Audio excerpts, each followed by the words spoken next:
दोस्तों, एक लड़का जिसे कभी पुलिस पकड़ने के लिए पूरे शहर में ढूंढ रही थी, वही लड़का आगे चलकर करोड़ों दिलों की धड़कन बन गया। एक वक्त था जब कोलकाता की गलियों में पुलिस से भाग रहा था, और दूसरा वक्त आया जब रूस की सड़कों पर लोग उसका नाम चिल्ला रहे थे। उसके हाथ में कभी देसी बम था, और उसी हाथ ने बॉलीवुड को सबसे बड़ा डांसिंग सुपरस्टार बना दिया। लेकिन आखिर कैसे कैसे एक मोस्ट वांटेड लड़का मिथुन चक्रवर्ती बन गया? आज की कहानी सिर्फ एक अभिनेता की नहीं, ये कहानी है संघर्ष, भूख, बगावत और स्टारडम की। वेलकम टू मूवी गपशप। साल 1970 कोलकाता की गलियां डर से कांप रही थी। हर तरफ पुलिस की रेड, सायरनों की आवाज और नक्सल आंदोलन की आग।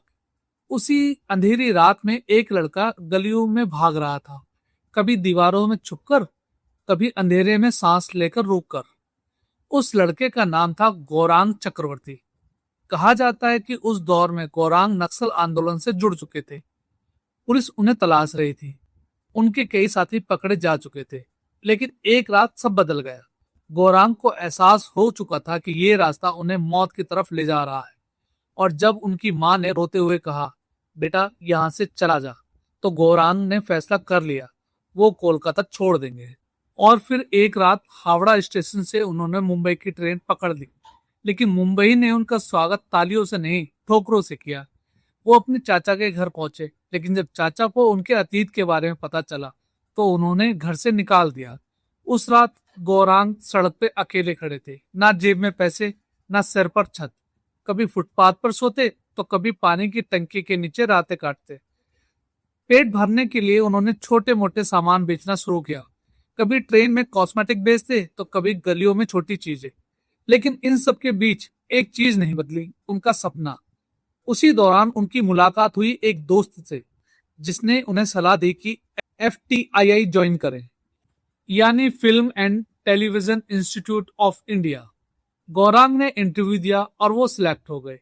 यहीं से उनकी जिंदगी धीरे धीरे बदलने लगी।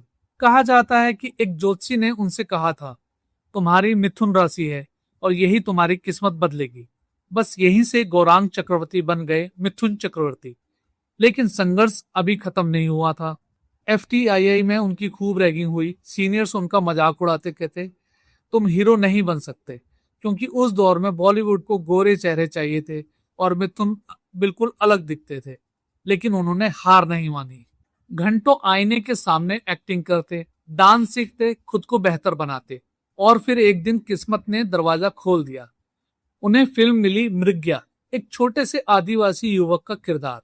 मिथुन ने उस किरदार में अपनी पूरी जिंदगी डाल दी। और जब फिल्म रिलीज हुई तो पूरा देश चौंक गया। पहली फिल्म के लिए उन्हें नेशनल अवार्ड मिल गया। लेकिन सच ये था, अवार्ड तो मिल गया, पर जेब में अभी ज्यादा पैसे नहीं थे। इसके बाद भी उन्हें बड़े रोल नहीं मिल रहे थे। कई डायरेक्टर कहते, तुम हीरो मटेरियल नहीं हो। लेकिन फिर आया साल 1979, फिल्म सुरक्षा। इस फिल्म ने मिथुन ने देसी जेम्स बॉन्ड का किरदार निभाया, और पहली बार लोगों ने उन्हें नोटिस करना शुरू किया। लेकिन असली तूफान अभी बाकी था। साल 1982 एक फिल्म रिलीज हुई, डिस्को डांसर। और इस फिल्म ने इतिहास बदल दिया।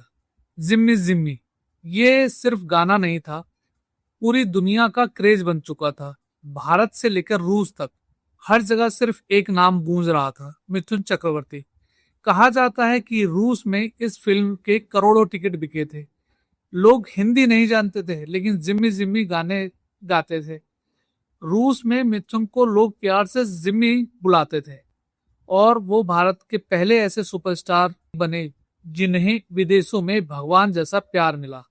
लेकिन जितनी चमक उनकी फिल्मों में थी, उतनी उथल पुथल उनकी निजी जिंदगी में भी थी। उनका नाम कई अभिनेत्री से जुड़ा, लेकिन फिर उनकी जिंदगी में आई योगिता बाली। दोनों ने शादी कर ली। कुछ साल बाद उनका नाम अभिनेत्री श्रीदेवी के साथ भी जुड़ने लगा। फिल्मी मैगजीनों में हर तरफ उनकी ही चर्चा थी। लेकिन आखिरकार ये रिश्ता ज्यादा आगे नहीं बढ़ पाया। इधर मिथुन का करियर लगातार ऊंचाई पे जा रहा था। एक समय ऐसा आया जब वो सालों में सबसे ज्यादा फिल्में करने वाले अभिनेता बन गए। उनकी फिल्में छोटे शहरों में जबरदस्त चलती थी। लोग सीटियां बजाते, डायलॉग बोलते और थिएटर में नाचने लगते। लेकिन फिर आया 90 का दशक। नए सुपरस्टार की एंट्री हुई। शाहरुख खान, सलमान खान और आमिर खान का दौर शुरू हो गया और धीरे धीरे मिथुन की फिल्में फ्लॉप होने लगी।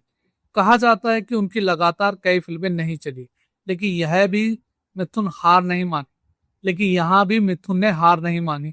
उन्होंने मुंबई छोड़ दी और ऊटी जाकर होटल बिजनेस शुरू किया। वहीं फिल्में शूट होने लगी और उनका नया साम्राज्य खड़ा हो गया। और इसी बीच उन्होंने एक ऐसा काम किया जिसने लोगों का दिल जीत लिया। एक दिन उन्हें पता चला कि एक नवजात बच्ची कूड़ेदान के पास मिली है।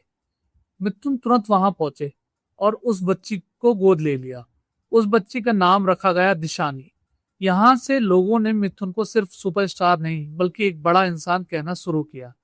उन्होंने कई जरूरतमंद लोगों की मदद की, फिल्म इंडस्ट्री के टेक्नीशियन के लिए फंड भी बनाया और जिंदगी के हर उतार चढ़ाव के बाद भी वो हमेशा खड़े रहे। दोस्तों, मिथुन चक्रवर्ती की कहानी हमें एक चीज जरूर सिखाती है। अगर इंसान हार मानने से इनकार कर दे तो फुटपाथ से भी इतिहास लिखा जा सकता है।